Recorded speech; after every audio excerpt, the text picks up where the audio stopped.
Hello प्यारे बच्चों, कैसे हैं आप सभी। बच्चों, आज हम क्लास 6th NCERT हिंदी की किताब बाल राम कथा का पाठ 3 पढ़ेंगे। 2 वरदान।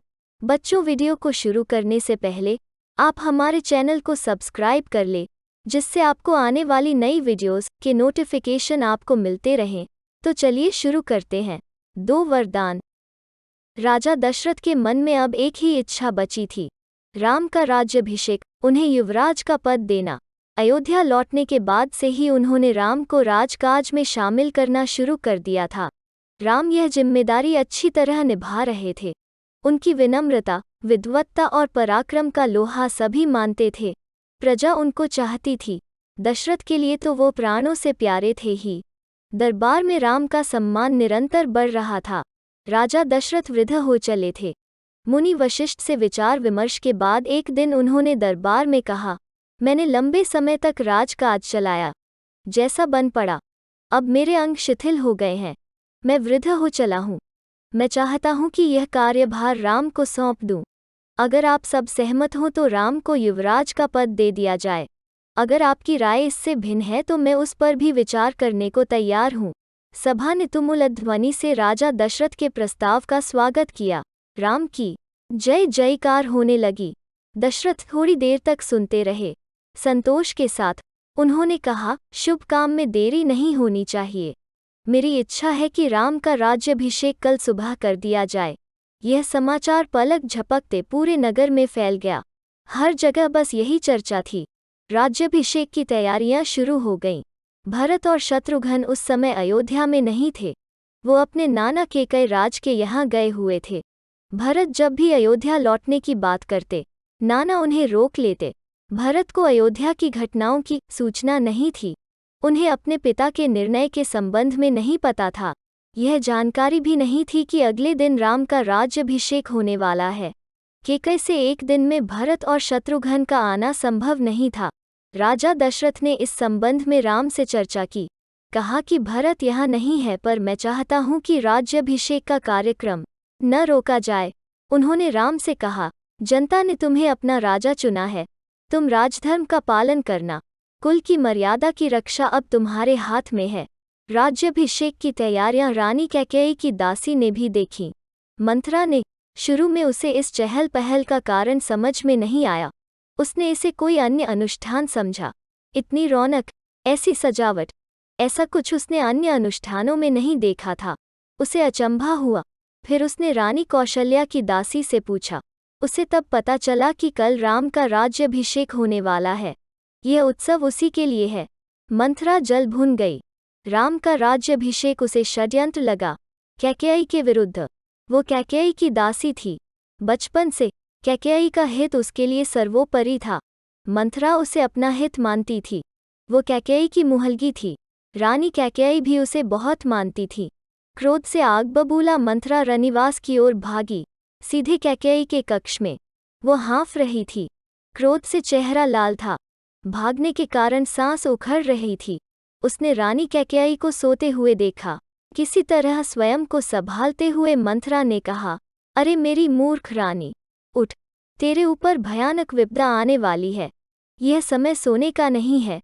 होश में आओ, विपत्ति का पहाड़ टूटे, इससे पहले जाग जाओ। रानी कैकेयी नींद से चौंक कर उठी। उन्हें मंथरा की बात समझ में नहीं आई। बात क्या है? तुम इतना घबराई क्यों हो? सब कुशल तो है? उन्होंने पूछा।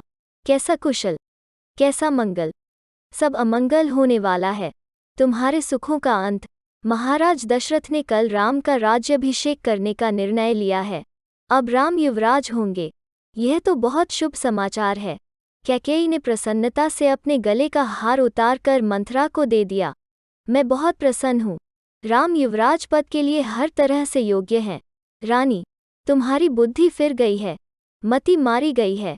सवाल राम की योग्यता का नहीं है, राजा दशरथ के षड्यंत्र का है, तुम्हारे अधिकार छीनने का है। मंथरा ने हार दूर फेंकते हुए कहा, यह षड्यंत्र नहीं तो और क्या है। कल सुबह राज्याभिषेक है। भरत को जानबूझकर ननिहाल भेज दिया। समारोह के लिए बुलाया तक नहीं। कैकेयी का स्वर उग्र हो गया।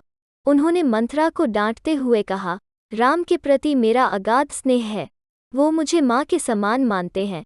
तुझे इसमें षड्यंत्र दिखाई देता है? इसमें षड्यंत्र नहीं है। राम के बाद भरत ही राजा बनेंगे। राज सर्वदा ज्येष्ठ पुत्र को ही मिलता है। मंथरा पर इस फटकार का कोई प्रभाव नहीं हुआ। उसके लिए यह दशरथ का षड्यंत्र था। वो रानी कैकेयी के पलंग पर बैठ गई। उनके बहुत निकट कैकेयी के चेहरे की ओर देखते हुए उसने कहा, तुम बहुत भोली हो, नादान हो। तुम्हें आसन संकट नहीं दिखता। दुख की जगह प्रसन्नता होती है। इस बुद्धि पर किसी को भी तरस आएगा। समझो रानी, राम राजा बने तो तुम कौशल्या की दासी बन जाओगी। भरत राम के दास हो जाएंगे। वो राजा नहीं बनेंगे। राम के बाद अगला राजा राम का पुत्र होगा। अनर्थ को अर्थ समझने की मूर्खता मत करो। रानी, राम को राज मिला तो वे भरत को दैश निकाला दे देंगे। वे भरत को दंड देंगे। इस तिरस्कार से भरत की रक्षा करो। रानी, कोई ऐसा उपाय करो कि राजगद्दी भरत को मिले और राम को जंगल भेज दिया जाए। कैकेयी पर मंथरा की बातों का असर होने लगा। उनका सिर चकरा गया। वो पलंग से उठी तो पांव सीधे नहीं पड़े।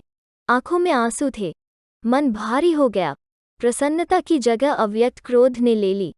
मंथरा के तर्कों में उन्हें सच्चाई दिखने लगी। तुम ही बताओ मैं क्या करूं? कैकेयी ने आंसू पोंछते हुए मंथरा से कहा। मंथरा पलंग से उठी। कैकेयी के पास जाकर खड़ी हो गई। उसने कहा, याद करो रानी, महाराज दशरथ ने तुम्हें 2 वरदान दिए थे। दशरथ से अपना वचन पूरा करने को कहो। एक से भरत के लिए राजगद्दी मांग लो, दूसरे से राम को 14 वर्ष का वनवास। कैकेयी का चेहरा तमतमाया हुआ था। उन्हें मंथरा की बात ठीक लगी। उनके मन में एक प्रश्न अब भी था, यह बात दशरथ से कैसे कहें? उन्हें रनिवास बुलवाएं या प्रतीक्षा करें? मंथरा ने कैकेयी के मन की बात भांप ली। उसने कहा, तुम मैले कपड़े पहनकर कोपभवन चली जाओ। महाराज दशरथ आए तो उनकी ओर मत देखो। बात मत करो। तुम उनकी प्रिय रानी हो। तुम्हारा दुख देख नहीं पाएंगे। बस उसी समय तुम उन्हें पिछली बात याद दिलाना। दोनों वचन मांग लेना। मैं ऐसा ही करूंगी। महाराज का षड्यंत्र सफल नहीं होने दूंगी। मंथरा का लक्ष्य पूरा हो गया था। चलते चलते उसने रानी कैकेयी से कहा, राम के लिए 14 वर्ष से कम वनवास मत मांगना। भरत इतने समय में राजकाज संभाल लेंगे। जब तक राम लौटेंगे, लोग उन्हें भूल चुके होंगे। अब जल्दी करो रानी, समय बहुत कम है। रानी कैकेयी कोपभवन चली गईं। मंथरा रनिवास से निकल गई। दिन भर की गहमा गहमी के बाद महाराज दशरथ को रानियों की याद आई। तुरंत रनिवास की ओर चल पड़े, उन्हें शुभ समाचार देने। सबसे पहले वो कैकेयी के कक्ष की ओर मुड़े। कैकेयी वहां नहीं थी। प्रतिहारी से पूछा, पता चला कि वे कोपभवन में हैं। दशरथ को चिंता हुई। कैकेयी कोपभवन में? परंतु क्यों? क्या इसलिए कि उन्हें अब तक सूचना नहीं मिली? मैं उसे अवश्य मना लूंगा, दशरथ ने सोचा। दशरथ कोपभवन का दृश्य देखकर हैरान हो गए। उन्हें कुछ समझ में नहीं आया। कैकेयी जमीन पर लेटी हुई थी, बाल बिखरे हुए, गहने कक्ष में बिखरे हुए, कपड़े मैले। तुम्हें क्या दुख है? क्या हुआ है तुम्हें? मुझे बताओ। अस्वस्थ हो? राजवैद्य को बुलाऊं? दशरथ ने कई सवाल पूछे, कोई उत्तर नहीं मिला। कैकेयी रोती रही। तुम मेरी सबसे प्रिय रानी हो। मैं तुम्हें प्रसन्न देखना चाहता हूँ। तुम्हारी खुशी के लिए मैं कुछ भी कर सकता हूँ। कुछ भी, धरती आसमान एक कर सकता हूँ। दशरथ ने कैकेयी को मनाने का बहुत प्रयास किया। उत्तर उन्हें फिर भी नहीं मिला। दशरथ भी भूमि पर बैठ गए, विनती करते रहे। हाँ, मैं बीमार हूँ, कैकेयी ने कहा। मैं अपनी बीमारी के संबंध में आपको बताऊंगी, लेकिन पहले आप एक वचन दें। मैं जो मांगूं उसे पूरा करेंगे। राजा ने तत्काल हामी भर दी। कहा, मैं राम की सौगंध खाकर कहता हूँ, तुम्हारी हर इच्छा पूरी करूंगा। महाराज दशरथ ने राम की सौगंध ली तो कैकेयी उठकर बैठ गईं। आप मुझे वे दोनों वरदान दीजिए, जिसका संकल्प आपने वर्षों पहले रणभूमि में लिया था। महाराज दशरथ ने हामी भरी। कल सुबह राज्याभिषेक भरत का हो, राम का नहीं, कैकेयी ने कहा। दशरथ भौचक रह गए। उन पर वज्रपात सा हुआ। थोड़ा रुककर कैकेयी बोली, राम को 14 वर्ष का वनवास हो। दशरथ का चेहरा सफेद पड़ गया, अवाक रह गए, सिर चकराने लगा। वे मूर्छित होकर गिर पड़े। कुछ देर में राजा को होश आया। कैकेयी की ओर देखा, बड़े कातर भाव से बोले, यह तुम क्या कह रही हो? मुझे विश्वास नहीं होता कि मैंने सही सुना है। कैकेयी अड़ी रही। दशरथ कैकेयी की मांग को अस्वीकार करते रहे, अनर्थ बताते रहे। तब कैकेयी ने अंतिम हथियार चलाया। अपने वचन से पीछे हटना रघुकुल का अनादर है। आप चाहें तो ऐसा कर सकते हैं, पर तब आप दुनिया को मुंह दिखाने योग्य नहीं रहेंगे। रही मेरी बात, आप वरदान नहीं देंगे तो मैं विष पीकर आत्महत्या कर लूंगी। यह कलंक आपके माथे होगा। राजा दशरथ यह सुन नहीं सके, दोबारा बेहोश हो गए। रात भर बेसुध पड़े रहे। बीच बीच में होश आता, वो कैकेयी को समझाते, गिड़गिड़ाते, धमकाते, डराते, पर कैकेयी टस से मस नहीं हुई। सारी रात इसी तरह बीत गई। Students, if you like this video, please like and share, and if you are new on this channel, please subscribe the channel. Thank you.